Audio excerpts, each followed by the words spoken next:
ರಾಜ್ಯದಲ್ಲಿ ಮಳೆಯಾಗಿದೆ. ಒಂದು ಕಡೆ ಕೂಲ್ ವಾತಾವರಣ ಕೂಡ ನಿರ್ಮಾಣ ಆಗಿರುವಂಥದ್ದು. ಪ್ರತಿ ಬಾರಿಯೂ ಕೂಡ ಬ್ರ್ಯಾಂಡ್ ಬೆಂಗಳೂರು ಮಾಡ್ತೀವಿ ಅಂತ ಹೇಳುವಂತಹ ಯಾವುದೇ ಸರ್ಕಾರ ಆದರೂ ಆಗಲಿ ಈ ಒಂದು ವಿಚಾರದಲ್ಲಿ ಪದೇ ಪದೇ ಎಡುತ್ತಾ ಇದೆ. ರಾಜ್ಯದಲ್ಲಿ ಮಳೆಯಾಗಿದೆ, ಅಲ್ಲಲ್ಲಿ ಒಂದಷ್ಟು ತೊಂದರೆಗಳು ಕೂಡ ಉಂಟಾಗಿರುವಂಥದ್ದು, ಒಂದಷ್ಟು ಮರಗಳು ಕೂಡ ದರಶಾಹಿಯಾಗಿವೆ. ಇನ್ನು ಇದರ ಜೊತೆಗೆ BBMP ಕೂಡ ಹೇಳ್ತಾ ಇರುತ್ತೆ, ನಾವು ಮುಂಬರುವಂತಹ ಮಳೆಗಾಲಕ್ಕೆ ಎಲ್ಲ ಸಕಲ ಸಿದ್ಧತೆಯನ್ನು ಮಾಡ್ಕೊಂಡಿದ್ದೀವಿ, ಯಾವುದೇ ತೊಂದರೆಗಳು ಕೂಡ ಆಗೋದಿಲ್ಲ ಅಂತ ಹೇಳಿ. ಆದರೆ ನಿನ್ನೆ ಆದಂತಹ ಒಂದೇ ಒಂದು ಮಳೆಯಿಂದಾಗಿ ಬೆಂಗಳೂರಿನ ಸ್ಥಿತಿ ಯಾವ ರೀತಿ ಆಗಿದೆ ಅನ್ನೋದು ಬೇಸಿಗೆಗೆ ತಂಪೆರ್ದಿದೆ. ಹೌದು, ಕೂಲ್ ಆಗಿದೆ ವಾತಾವರಣ. ಹೇಗಿದೆ ಅಂತ ಡೀಟೇಲ್ ಆಗಿ ನೋಡ್ತಾ ಹೋಗೋಣ ಬನ್ನಿ.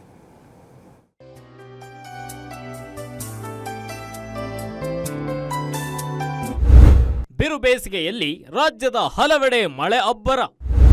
ಬ್ರ್ಯಾಂಡ್ ಬೆಂಗಳೂರಿನಲ್ಲಿ ಮತ್ತೆ ಅವ್ಯವಸ್ಥೆ. ರಾಜ್ಯದಲ್ಲಿ ಸಿಕ್ಕಾಪಟ್ಟೆ ಬಿಸಿಲುಗುರು ತಡ್ಕೊಳ್ಳೋಕಾಗ್ತಿಲ್ಲ ಅಂತ ಜನರು ಪರದಾಡ್ತಿದ್ರು. ಆದ್ರೆ ಮಳೆ ಎಂಟ್ರಿಯಿಂದ ರಾಜ್ಯ ಫುಲ್ ಕೂಲ್ ಆಗಿದೆ. ರಾಜ್ಯದೆಲ್ಲೆಡೆ ಹವಾಮಾನ ಇಲಾಖೆ ಪೂರ್ವ ಮುಂಗಾರು ಮಳೆಯ ಮುನ್ಸೂಚನೆ ನೀಡಿತ್ತು. ಅದರಂತೆ ಕಳೆದ 2 ದಿನಗಳ ಹಿಂದೆಯೇ ಕೆಲವೊಂದು ಜಿಲ್ಲೆಗಳಲ್ಲಿ ಯೆಲ್ಲೋ ಅಲರ್ಟ್ ಕೂಡ ಘೋಷಿಸಿತ್ತು. ಮುಖ್ಯವಾಗಿ ದಕ್ಷಿಣ ಕರ್ನಾಟಕದಲ್ಲಿ ಭಾರೀ ಮಳೆಯಾಗುತ್ತೆ ಎಂದು ಹೇಳಿತ್ತು. ಹೀಗಾಗಿ ಬೆಂಗಳೂರು, ಚಿಕ್ಕಮಗಳೂರು, ಶಿವಮೊಗ್ಗ, ಕರಾವಳಿ ಭಾಗಗಳು ಸೇರಿದಂತೆ ಕೆಲವು ಜಿಲ್ಲೆಗಳಲ್ಲಿ ಭಾರೀ ಮಳೆಯಾಗಿದೆ. ಬಿಸಿಲಿನ ಬೇಗೆಯಿಂದ ಹೈರಾಣಾಗಿದ್ದ ಸಿಟಿ ಮಂದಿಗೆ ತುಂತುರು ಮಳೆ ಹಾಗೂ ಮೋಡ ಕವಿದ ವಾತಾವರಣ ಖುಷಿ ಕೊಟ್ಟರೆ, ಇನ್ನು ಕೆಲವು ಮಂದಿಗೆ ಅಪಾರ ಪ್ರಮಾಣದ ನಷ್ಟ ಉಂಟು ಮಾಡಿದೆ. ಬೆಂಗಳೂರಿನಲ್ಲಿ ವರುಣಾರ್ಭಟಕ್ಕೆ ಕೆಲವೆಡೆ ಮರ ಬಿದ್ದು ಹಲವಾರು ಕಾರುಗಳು ಜಖಮ್ಮಾಗಿವೆ. ಎಲೆಕ್ಟ್ರಿಕ್ ಪೋಲ್ಗಳು ಸಹ ವಾಹನಗಳ ಮೇಲೆ ಬಿದ್ದು ನಷ್ಟ ಉಂಟು ಮಾಡಿದ್ರೆ, ಹಲವೆಡೆ ರಸ್ತೆಗಳು ಕೆರೆಯಂತಾಗಿ ವಾಹನ ಸವಾರರು ಪರದಾಡುವಂತೆ ಮಾಡಿಬಿಟ್ಟಿತ್ತು. ಬಿಟ್ಟು ಬಿಡದೆ ಸುರಿದ ಮಳೆಗೆ ಟ್ರಾಫಿಕ್ ಜಾಮ್ ಉಂಟಾಗಿ ವಾಹನ ಸವಾರರು ನಿಂತಲ್ಲೇ ನಿಲ್ಲುವ ಪರಿಸ್ಥಿತಿ ಸಹ ಉಂಟಾಗಿತ್ತು.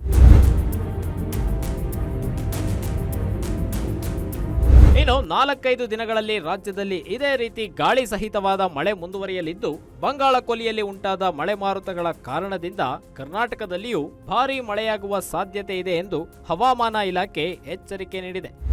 ಮುಂದಿನ 4-5 ದಿವಸಗಳಲ್ಲಿ ಕರ್ನಾಟಕ ರಾಜ್ಯಾದ್ಯಂತ ಅಲ್ಲಲ್ಲಿ ಮಳೆಯಾಗಬಹುದು.